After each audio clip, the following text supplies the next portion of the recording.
የምናገረው ስለ አባይ ቴሌቪዥን ሸዋሸዋ ነው። ሸዋሸዋ ማለት ምን እንደሆነ እናንተ አስተምራችሁኛል። ሄለን እባላለሁ። ይሄንን ነገር ዛሬ እዚህ ቦታ ላይ ባልናገረው ደስ ባለኝ ነበር፣ ግን እኔ አለመናገሬ ኃላፊነትን እንዳለመወጣት አድርጌ ስለቆጠርኩት ነው። ነገሩን ስትሰሙ ይገባችሁ። አባይ ቴሌቪዥን በህግ ያስኬደኛል አያስቀጣኝም ብሎ የሚያስበውን ነገር ነው ያመቻቸው፣ በውለታውም ላይ ማለት ነው። ምክንያቱም ኤኒ ታይም እኔ ማስታወቂያ ስላላገኘው አላስተላለፍኩም ፕሮግራሙ ላይ ብሎ ማለት ይችላል። ከዛም መውሰድ ይችላል የፈለገውን ነገር። በህግ አያስኬደኝም ብሎ ያስባል። በህሊና ግን ህዝብ ይፈርዳል። ምክንያቱም ይሄ ፕሮግራም ሲሰራ ብዙ ሰዎች ከጀርባ አሉ፣ እንዲጠቀሙ እንዲረዱ የምናመጣቸው ህጻናቶች ሳይቀሩ አሉ፣ ወላጆች አሉ የተቸገሩ። ነገሩ ሁሉ ጊዜ ቢሄድ ቢተላለፍ ብዙ ሰዎች ይጠቀማሉ። ያንን ሁሉ ነው እንግዲህ ከትሮፍ ለማድረግ ይሄንን እርምጃ እየወሰደውና በዛ እኛ ራሳችን እኔ ራሴ ፈልጌ ያመጣሁትን የማስታወቂያ ድርጅት ነው ማስታወቂያ እንዲተላልፍላቸው የሚፈልጉ ድርጅቶችን የሰጠኋቸውን እንኳን ሞልቷል ብለው ገንዘቡን ጥርግርግ አድርገው ለመውሰድ ፈልገው አባይ ቲቪ ከባድ ቅሌት የገጠመው ይመስላል። ሄለን ታደሰና አባይ ቲቪ ትልቅ ውዝግብ ውስጥ ገቡ። ሄለን ታደሰን እንግዲህ ከዚህ በፊት የምናውቃት የበረዶው ዘመን በተሰኘው ከቁጥር 1 እስከ ቁጥር 3 ድረስ ተከታታይነት በነበረው ፊልም አዘጋጅነትና ደራሲነት ነው። ከዛ በኋላም እንግዲህ ሄለን ታደሰ የተወዳጁ አዘጋጅ ደራሲና እንዲሁም ተዋናይ ጥላሁን ጉግሳ ባለቤት በመሆን ነበረ። ከዛ በኋላ እንግዲህ ትዳራቸው መስማማት ባለመቻላቸው ምክንያት በፍቺ የተጠናቀቀ ሲሆን ሄለን ታደሰ ኑሮዋን በአሜሪካን አገር አድርጋ ለረጅም ጊዜ እንደቆየች ይታወሳል። በቅርቡ እንደውም ሚዲያ ላይ መጣ አሜሪካን አገር ስለነበራት አስከፊ ሕይወት በሚያሳዝን መልኩ ገልጻለች። በአንድ ወቅት እንደውም ጎዳና ላይ ወጣች እየተባለ የሚናፈስ ወሬ እንደነበርም ተጠይቃ የነበረ ሲሆን እውነት መሆኑንም ገልጻ ነበረ። ይህቺ ታዋቂ ግለሰብ እንግዲህ በሚያሳዝን ሁኔታ አሜሪካን አገር ላይ ሆምለስ ሆና ኖራ እንደነበር፣ ጓደኞቿ ጋር ጥገኝነት ጠይቃ ኖራ እንደነበረ፣ እንዲሁም የተለያዩ ሀስሎችን እንዳሳለፈችም ገልጻ ነበረ። ከዛ በተጨማሪም እንግዲህ የመብራት እንዲሁም ደግሞ የተለያዩ ቢሎችን መክፈል እስከሚያቅታት ድረስ ደርሳ እንደነበር፣ እንደውም ክሪስመስ ልጆቿ አዳሪ ትምህርት ቤት ነው የሚማሩትና ለክሪስመስ እንመጣለን ወይም ብሬክ እንመጣለን ሲሏት በጣም ትሳቀቅ እንደነበር። ምክንያቱም ይህቺ ሴት እነሱ በሚያውቋት ስታንዳርድ አይደለችም፣ እነሱ ባስቀመጧት የኑሮ ደረጃ ላይ አይደለችም። አባታቸው ይልካል ወይም ጥላሁን ጉግሳ ለነሱ የሚገባውን ተቆራጭ ይልካል። ነገር ግን ያ በቂ ስላልነበረ ማለት ለነሱ በቂ ነው፣ ለትምህርት ቤታቸው ክፍያ ለነሱ ለሚያስፈልጋቸው ነገር በቂ ነው። ነገር ግን እሷን ማኖር የማይችል ገንዘብ ነበርና እንግዲህ በተለያዩ ጊዜያት የተለያዩ ስራዎችን እስከ መስራት እንደ ቀድሜ ለመንገር እንደሞከርኩት ጎዳና እስከ መውጣት ደርሳ እንደነበር፣ ከባድ ጊዜያትን አሳልፋ እንደነበር፣ ነገር ግን ያንን ጊዜ አሸንፋ ዛሬ ላይ መቆም መቻሏን ያስመሰከረች ጠንካራ ሴት ናት። ከዛ በተጨማሪ እንግዲህ ሄለን አንድ ሾው ላይ ቀርባ እንደተናገረችው ከሆነ የእህቷ ሞት እስከዛሬ ድረስ እንደሚያንገበግባትና መሸከም እንደሚያቅታት ትናገራለች። ከዛ ባለፈ እህቷ በልጅነቷ የወለደችውን ልጅ ያው ባለማወቅ ያኔ ከቤተሰብ ደብቀው ቤተሰብ ካወቀ ልክ አይመጣም ብለው ከቤተሰብ ደብቀው እህቷ ወልዳ፣ ነገር ግን ልጁን መንከባከብ ባለመቻላቸው ወተት መስጠት ባለመቻላቸው እንደሞተም ገልጻ ነበረ። ያን ሁሉ አስከፊ ጊዜያቶች ዛሬ አልፈው እሷ የተሻለ ነገር ላይ ሆና ስታስባቸው ያ የተከፈለው ዋጋ ዛሬ የእህቷን ሕይወት መመለስ አለመቻሉን ስታስበው በጣም እንደሚሰማት ስሜታዊ ሆና ነበር ስትገልጽ የነበረው። ያኔም በተቸገረችበት ሰዓት እንግዲህ ይቺ እህቷ ነበረች፣ ባለሳሳት ደቡብ አፍሪካ ነበር የምትኖረውና እየላከች ሰፖርት ታደርጋት የነበረችው ይቺ እህቷ እንደነበረች ነው የገለጸችው። ነገር ግን ህመም አጋጥሟት እንግዲህ ከዚህ ዓለም ድካም አርፋለች። ይህንንም አስከትሎ የደረሰባትን ከባድ ሐዘን መናገር እስኪያቅታት ነበር ኢንተርቪው ላይ ያየ ነው። ከዛ ባሻገር እንግዲህ ዛሬ ወደ ዋናው ርዕሳችን ወይም ወደ ዋናው ጉዳያችን ስንገባ ሄለንና አባይ ቲቪን ምን አጋጫቸው፣ ምንስ አገናኛቸው ወደሚለው ጉዳይ እንመለሳለን። ሄለን ታደሰና አባይ ቲቪ እንግዲህ ቪአይፒ ሾው ኢትዮጵያ የሚል ፕሮግራምን ለማዘጋጀት ውል ተፈራርመው የነበረ ሲሆን ሄለን ታደሰ ይህንን ፕሮግራም አዘጋጅታ አምጥታ ከአባይ ቲቪ ጋር ውል ተፈራርማለች። የተፈራረሙበትም እንግዲህ ውል እንዲህ የሚል ነበረ። ቪአይፒ ሾውን እንግዲህ ሄለን ታደሰ ፕሮዳክሽኑን ሙሉ ጨርሳ ስታመጣ አባይ ቲቪ ደግሞ በቪአይፒ ሾው ላይ በሚተላለፉ ማስታወቂያዎች አማካኝነት 50% ክፍያ ለሄለን ታደሰ እንደሚሰጣት 50% ደግሞ ራሱ እንደሚወስድ ውል ተፈራርመው ነው እንግዲህ ይቺ ግለሰብ ስራዋን መስራት የጀመረችው።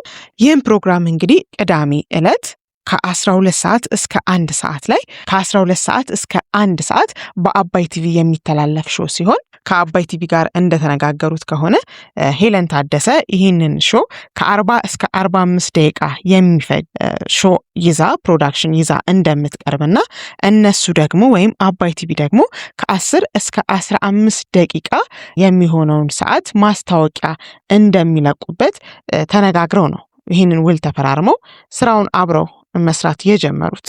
ነገር ግን ይህ ሾው መታየት ከጀመረ በኋላ 1ም 2ም 3ም 4ም ሾው ከቀረበ በኋላ እንግዲህ አባይ ቲቪና ሄለን ታደሰ መስማማት አለመቻላቸውን ነው እንግዲህ ሄለን ታደሰ ራሷ በቲክቶክ ገጿ ላይ ያጋራችን።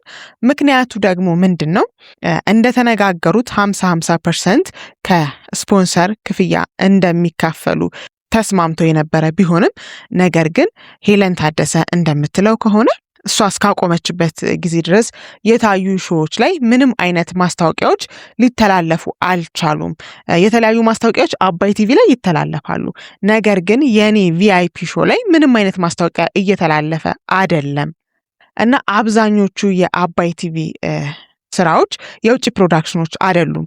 እነዋሻው እንዴና የተለያዩ ፕሮግራሞች በአባይ ቲቪ ቅጥረኞች የሚሰሩ ስራዎች ናቸው። እዛ ላይ የሚሰሩት ግለሰቦች ደሞዝተኞች እንጂ የስፖንሰር ክፍያ የሚጠብቁ ሰዎች አይደሉም የአባይ ቲቪ ቅጥረኞች በመሆናቸው የተነሳ እና አብዛኛው ማስታወቂያ የሚተላለፈው እነዚህ ሾዎች ላይ ነው እና ይህንን በመመልከቴ በቃ ምናልባት ስፖንሰር አተው ሊሆን ይችላል ብዬ በማሰብ እኔ ቀጥታ ወደ እነሱ ጋር ስፖንሰር ይዤ ከሚሄድ ስፖንሰሮችን ራሴ አፈላልጌ አግኝቼ ወደ አባይ ቲቪ ላኳቸው ትለናለች።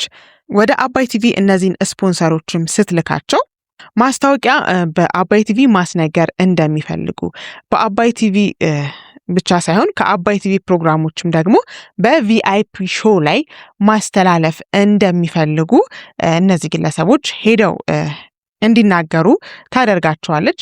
እነዚህም ግለሰቦች እንግዲህ እንደተባሉት አባይ ቲቪ ድረስ ሄደው የድርጅታቸውን ማስታወቂያ አባይ ቲቪ እንዲያስተላልፍላቸው ይጠይቃሉ። አባይ ቲቪም በደስታ ይቀበላቸዋል። ነገር ግን አባይ ቲቪ ላይ ሲተላለፍልን እንዲተላለፍ የምንፈልገው በቪአይፒ ሾው ላይ ነው ብለው ይናገራሉ። በዚህ ጊዜ ነው እንግዲህ ችግሩ የመጣው ወይም የአባይ ቲቪና የሄለን ግጭት የተቀሰቀሰው ማለት ነው። በዚህን ወቅት የአባይ ቲቪ ሰራተኞች ወይም ይሄ ጉዳይ የሚመለከታቸው ግለሰቦች ቪአይፒ ሾው ላይ ሳይሆን ሌላ ሾው ላይ ነው ፕሮግራማችሁን የምናስተዋውቅላችሁ ይሏቸዋል። ይህንን በሰሙ ሰዓት እንዴ ለምን እኛ የምንፈልገው ቪአይፒ ሾው ላይ ነው ማስታወቂያችን እንዲተላለፍልን የምንፈልገው ብለው በሚናገሩበት ሰዓት የቪአይፒ ሾው ማስታወቂያ ሞልቷል፣ ፓኬጁ ስለሞላ ሌላ ፕሮግራም ላይ ነው ልናስተዋውቅላችሁ የምንችለው የሚል ምላሽ እንደተሰጣቸው ነው እንግዲህ ለሄለን ታደሰ የነገሯት። በዚህ ጊዜ ነው እንግዲህ አባይ ቲቪ እንደ ተቋምና ሄለን ታደሰ እንደ ግለሰብ ግጭት ውስጥ የገቡት። ምክንያቱም ሄለን ታደሰ እንደምትለው ከሆነ በቪአይፒ ሾው ላይ እንኳን ማስታወቂያ ሊሞላ ይቅርና ፓኬጅ ሊሞላ ይቅርና አንድም ማስታወቂያ አልተላለፈበትም። እኔ ሾውን ከጀመርኩ ጀምሮ አንድም ማስታወቂያ አልተላለፈም። ማስታወቂያም ስላልተላለፈ እኔ ምንም አይነት ክፍያ አላገኘሁም። እኔ ደግሞ ይህንን ፕሮዳክሽን ውጪ ነው ጨርሼ የማመጣው፣ አባይ ቲቪ አይደለም የሚሰራልኝ። ፕሮዳክሽኑን ውጪ ጨርሼ ስመጣ ብዙ ወጪ አለብኝ። የፕሮዳክሽን ክሩ ክፍያ፣ የፕሮዳክሽን እቃ ክፍያ፣ የፕሮዳክሽን ክሩ ምግብ፣ ብቻ የተለያዩ አልባስ፣ በጣም ብዙ ወጪዎች አሉብኝ እና ይህንን ነገር በራሴ አውጥቼ ከቨር አድርጌ ነው ወደዚህ ካምፓኒ ይህንን ስራ ይዤ የሚመጣው። እናም ደግሞ አተርፋለሁም ብዬ ነው። ምክንያቱም ከማስታወቂያ በማገኘው ትርፍ ደግሞ ይህንን ወጪን ከቨር አደርጋለሁ፣ እኔም የተሻለ ገቢ ይኖረኛል ብዬ በማሰብ ነው ይህንን ስራ የምሰራው። እኔ አዲስ ተዋናይ ወይም አማተር ፕሮግራም አዘጋጅ ምናምን አይደለሁኝም። ፊቴን ለማሳየት አይደለም እዚህ ሾው ላይ የምሰራው። ትልቅ ባለሙያ ነኝ፣ ገንዘብ ለማግኘት ነው የምሰራው። ይህንን ደግሞ በደንብ ማወቅም አለባቸው፣ ያውቁታልም። እንደዚህ አይነት ከነሱ የማይጠበቅ ነገር አድርገውኛል። እስከዛሬ ድረስ የተለያዩ ድርጅቶች የተለያዩ ባለሙያዎች ይሄ ነገር ተደርጎባቸዋል። ነገር ግን ወጥተው መናገር አልፈለጉም ወይም ነገሩን አድበስብሰው አልፈዋል። እኔ ላይ የደረሰው ሌሎቻችሁ ላይ መድረስ የለበትም ብዬ በማሰብ ነው ይህንን ጉዳይ ዛሬ ወደ እናንተ ይዤ የመጣሁት በሚል እንግዲህ በሚያሳዝን ሁኔታ ሀሳቧን ቲክቶክ ላይ አጋርታለች። እንደ እውነቱ ከሆነ ይሄ እንግዲህ በጣም የሚያሳዝንም ጉዳይ ነው። ልክ ያልሆነም አሰራር ነው። ይሄ በጣም ስግብግብነት፣ ራስ ወዳድነት ብቻ አይደለም። ይሄ በጣም ስግብግብነትን ነው የሚያሳየው። በልቼ ልሙት አይነት ነገር ካልሆነ በስተቀር ውል የተፈራረሙትን ነገር መፈጸም የሚያዳግት ምክንያት የለም። እንግዲህ ራሷ ሄዳ ስፖንሰር ፈልጋ እስከ ማምጣት ደረጃ ደርሳ እንኳን እሷ ያመጣችውን ስፖንሰር ገንዘብ ለመብላት ከተፈለገ ይሄ በጣም የሚያሳፍር ድርጊት ነው። ለሌሎችም የቴሌቪዥን ጣቢያዎች ማስተማሪያ ሊሆን የሚገባ ጉዳይ ነው። አሁን ግን አባይ ቲቪ ላይ የሆነው ወይም አባይ ቲቪ እያደረገው ያለው ነገር ሊወገዝም ሊነቀፍም የሚገባ ጉዳይ መሆኑን ለመናገር እንወዳለን። ለዛሬ የያዝነው መረጃ እንግዲህ ይህንን ይመስላል። በቀጣይ ሌሎች መረጃዎችን ይዘን እስከምንመጣ ድረስ መልካም ጊዜ፣ ቸር ያሰማን።